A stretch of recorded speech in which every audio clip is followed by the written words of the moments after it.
आप देख रहे हैं पहाड़ टीवी, खबर पहाड़ की। नमस्कार, स्वागत है आप सभी का पहाड़ टीवी पर। मैं हूं आपके साथ परिधि जोशी। चलिए बुलेटिन की शुरुआत करूंगी, उससे पहले एक नजर आज की सुर्खियों पर। पेट्रोल, डीजल और रसोई गैस के बढ़ते दामों को लेकर कांग्रेस ने किया भाजपा की डबल इंजन सरकार के खिलाफ जोरदार प्रदर्शन। केंद्र और राज्य की भाजपा सरकार का फूका पुतला। मसूरी के पास टिहरी जनपद के विकासखंड जौनपुर के करीब 1 दर्जन युवा बने मिसाल। गांव-गांव जाकर पेयजल की टंकी को साफ कर ग्रामीणों को शुद्ध पेयजल करा रहे हैं मुहैया। कोरोना संक्रमण के मामले कम होने के बाद आज पूरे बाजार खुलने को लेकर सरकार ने आदेश दिए। उत्तराखंड में अब हफ्ते में 3 दिन पूरे बाजार खुलेंगे। सुबह 8 बजे से शाम 5 बजे तक बाजार खोले जाएंगे। इसके बाद 14 जून को राज्य के सभी जिलों के बाजार खुलेंगे। चमोली जिले के बमोत गांव में एक बुजुर्ग परिवार के सामने पानी का संकट खड़ा है। 83 साल के बुजुर्ग परशुराम पुरोहित और 81 साल की उनकी बुजुर्ग धर्मपत्नी पीने के पानी के लिए जल संस्थान से गुहार भी लगा चुकी हैं, पर पानी का संकट लगातार बना हुआ है। कई जगह समस्या बताने के बाद 1-2 लीटर ही पानी मुहैया हो पा रहा है। ऐसे में बुजुर्ग दंपति के सामने पानी की बहुत बड़ी समस्या खड़ी हो गई है। कोविड के इस काल में पहाड़ परिवर्तन समिति द्वारा लगातार पहाड़ी दुर्गम इलाकों में राहत पहुंचाने का काम किया जा रहा है। समिति के संस्थापक और पत्रकार उमेश कुमार ने बताया कि उनकी ग्राउंड जीरो टीम कुमाऊं और गढ़वाल मंडल के पैदल और दूरस्थ गांवों तक राहत सामग्री पहुंचा रही है। वहीं अब उनके द्वारा पहाड़ी क्षेत्रों में ऑक्सीजन कंसंट्रेटर दिए जा रहे हैं। इसी कड़ी में आज गोपेश्वर, अल्मोड़ा, चंपावत और काशीपुर में ऑक्सीजन कंसंट्रेटर के साथ राहत सामग्री दी गई। बातचीत के दौरान उमेश कुमार ने बताया कि पहाड़ परिवर्तन समिति द्वारा किए जा रहे इस सहयोग में सबसे बड़ा योगदान हमारे उत्तराखंड के युवाओं का है, जो दिन रात मानव सेवा में जुटे हैं। उन्होंने कहा कि जब से कोरोना की दूसरी लहर शुरू हुई है, तब से अब तक समिति में कई युवा अपने घर पर नहीं जा पा रहे हैं और लगातार ग्राउंड जीरो पर कई किलोमीटर पैदल चलकर दूरस्थ गांव में भी राहत पहुंचा रहे हैं।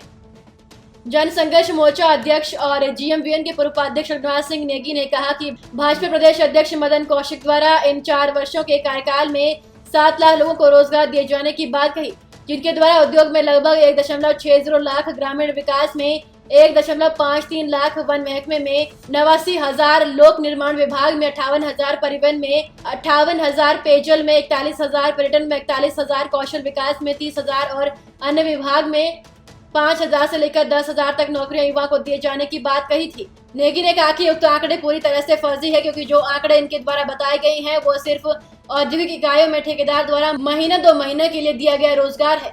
भारतीय जनता पार्टी के प्रदेश अध्यक्ष मदन कौशिक जी ने कल ये दावा किया है कि हमने इन 4 सालों में 7 लाख लोगों को रोजगार देने का काम किया। हमारा कहना है यार, ये इतना दुर्भाग्यपूर्ण मामला है। और उन्होंने आंकड़े भी सार्वजनिक किए, जिसके तहत उद्योग के माध्यम से 1,60,000 लोगों को, ग्रामीण विकास 1,53,000, वन, अगर हम वन विभाग की बात करें 89,000 लोग, निर्माण विभाग में 58,000, परिवहन में 58,000 और इसी तरह से पेयजल, पर्यटन में 41,000, कौशल विकास में 30,000 और ऐसे ही 5-5, 10-10 हज़ार अन्य विभागों में उन्होंने रोजगार दिए जाने की बात की।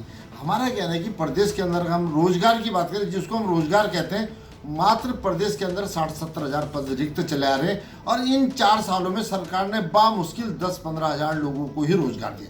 हमारा कहना है कि सरकार में जो मंत्री हैं या सरकार का जो नुमाइंदे हैं, जो प्रदेश के अध्यक्ष हैं भारतीय जनता पार्टी के, आज उनका जो मानसिक संतुलन, अगर हम इस बात को कहें, मैं समझता हूँ निश्चित तौर पर कहीं ना कहीं वो खो गया है। अपने तय कार्यक्रम के तहत आज 5 गंगोत्री मंदिर समिति और गंगोत्री तीर्थ पुरोहित महासभा के संयुक्त तत्वावधान में गंगोत्री मंदिर परिसर में पुजारियों, रावलों और तीर्थ पुरोहितों ने देवस्थानम बोर्ड को भंग करने की मांग को लेकर काली पट्टी बांधकर अपना विरोध जताया। इसके अलावा तीर्थ पुरोहितों ने देवस्थानम बोर्ड को भंग करने को लेकर नारेबाजी भी की। विगत वर्ष में देवस्थानम बोर्ड की स्थापना की है उत्तराखंड सरकार ने। मैं ये अवगत कराना चाहता हूँ कि यहाँ विश्व के लोग आते हैं, भारत स्तर के बड़े बड़े लोग आते हैं, उद्योगपति आते हैं, राजा महाराजा आते हैं, मंत्री आते हैं। उन सब ने हमारी वीआईपी बुक पे लिखा हुआ है कि गंगोत्री का जो संचालन है, प्रबंध जो है वो अति उत्तम है। फिर इस देवस्थानम बोर्ड की आवश्यकता क्यों थी? सुनने में ये आया कि ये प्रबंधन में सहयोग करेगा। किस प्रकार का सहयोग करेगा? हम तो वर्षों से जो है, सनातन समय से हम लोग यहाँ के मैनेजमेंट से वाकिफ़ हैं, जानकार हैं। तो ये देवस्थानम बोर्ड की यहाँ आवश्यकता क्या है? सोच के साथ और इतिहास में आज पहली बार ऐसा हो रहा है कि तीर्थ पुरोहितों ने काली पट्टी बांधकर गंगा मैया की पूजा अर्चना की।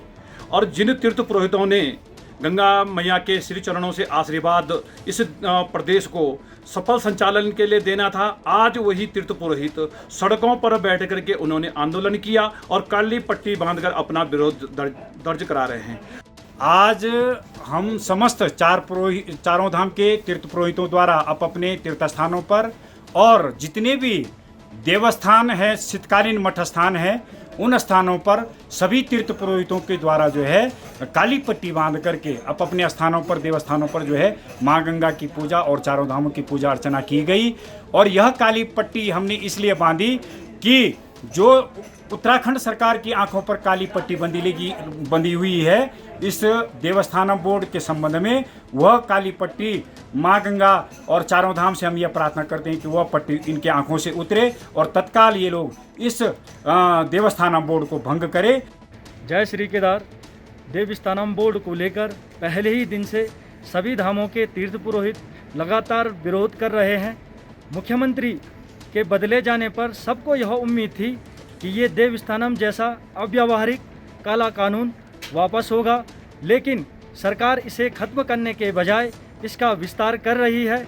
और सबसे बड़ी बात, मुख्यमंत्री जी इसको वापस लेने की बात कर रहे हैं, वहीं उनके पर्यटन मंत्री इसको लागू करने की बात कर रहे हैं।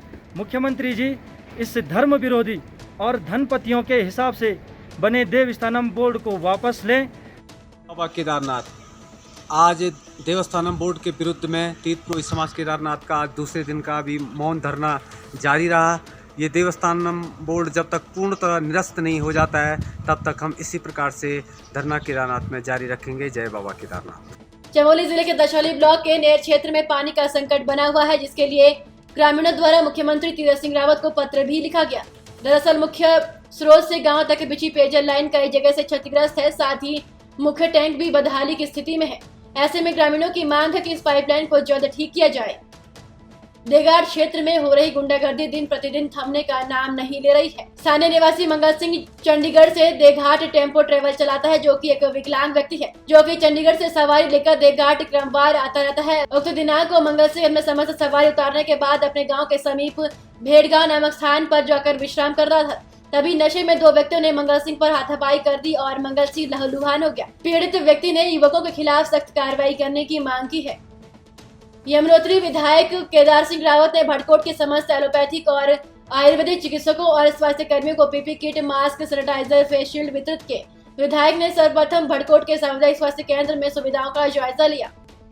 आदर्श समिति डोईवाला की अध्यक्ष आशा कोठारी के संयोजन में डोईवाला ब्लॉक मुख्यालय में प्रदेश के खाद्य आपूर्ति विभाग और नगर विकास मंत्री बंशीधर भगत ने आज कोरोना महामारी में अपनी जान गंवाने वाले मृतकों की याद में पौधारोपण कर उन्हें भावभीनी श्रद्धांजलि अर्पित की। इसके अलावा कुछ जनप्रतिनिधियों को भी उनके सामाजिक कार्यों के लिए सम्मानित किया गया।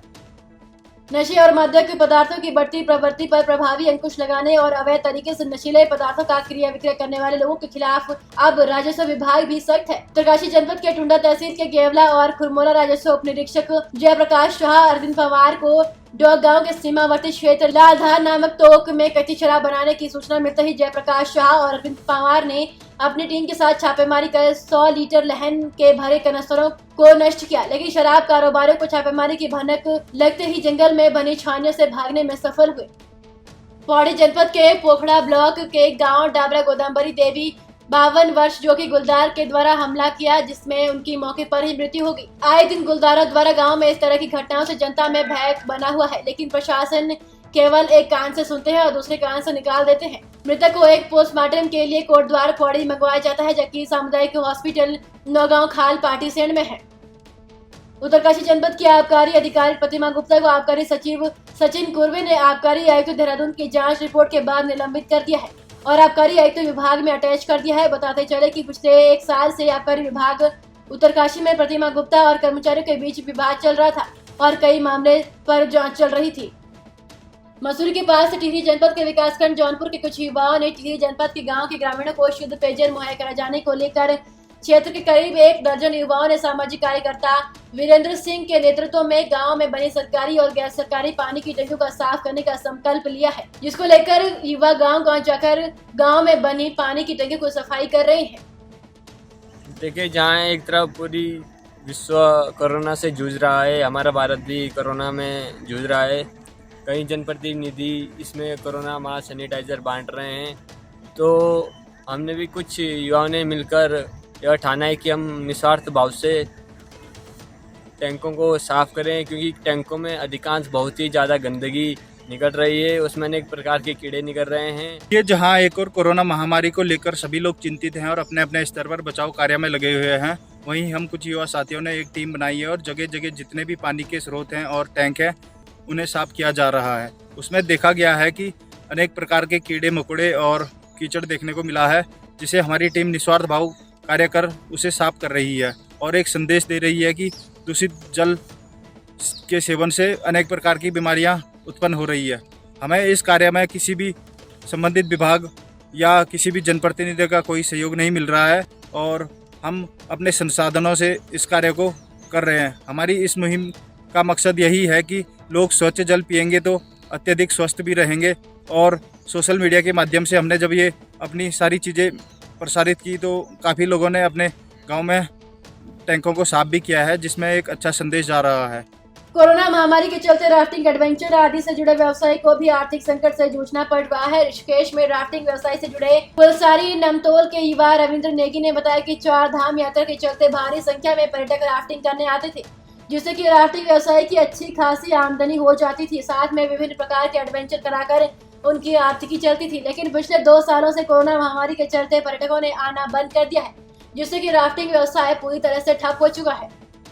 मेरा नाम रविंदर सिंह नेगी है, मैं चमोली से बिलोंग करता हूं। मैं भी राफ्टिंग व्यवसाय में कारोबार करता हूं। तो कोरोना काल से पिछले साल भी और इस साल भी हमारे कारोबार पर काफ़ी नुकसान हुआ है। हम लोग जो भी इस व्यवसाय से जुड़े हैं काफ़ी दिक्कतों का सामना कर रहे हैं। ट्रैकिंग, राफ्टिंग और एडवेंचर से रिलेटिव काफ़ी जो हमारा व्यवसाय चलता था उस पर काफ़ी नुकसान, काफ़ी दिक्कतें हमको झेलना पड़ा। कोरोना से बचाव और रोकथाम के लिए सामाजिक संगठन हंस फाउंडेशन भी आगे आकर मदद का हाथ बढ़ाते हुए थराली सामुदायिक स्वास्थ्य केंद्र में लोक गायक बीरू जोशी और जिला पंचायत सदस्य सुनावाड़ देवी जोशी ने हंस फाउंडेशन के माध्यम से आशा कार्यकर्तियों को mask, sanitiser, oximeter, thermometer, streamer, PP kit बांटे। वहीं स्वास्थ्य केंद्र थराली के चिकित्सा प्रभारी डॉक्टर नवनीत चौधरी को अस्पताल में कोरोना से बचाव के लिए पीपी किट और नेबुलाइजर दिए गए। उत्तराखंड की बड़ी खबरों में फिलहाल इतना ही। बाकी अपडेट के लिए हमारे साथ बने रहिए और देखते रहिए पहाड़ टीवी। नमस्कार।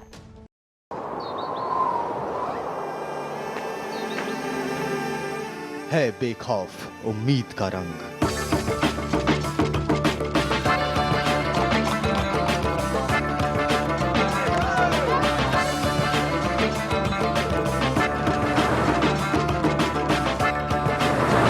है आस्था भी।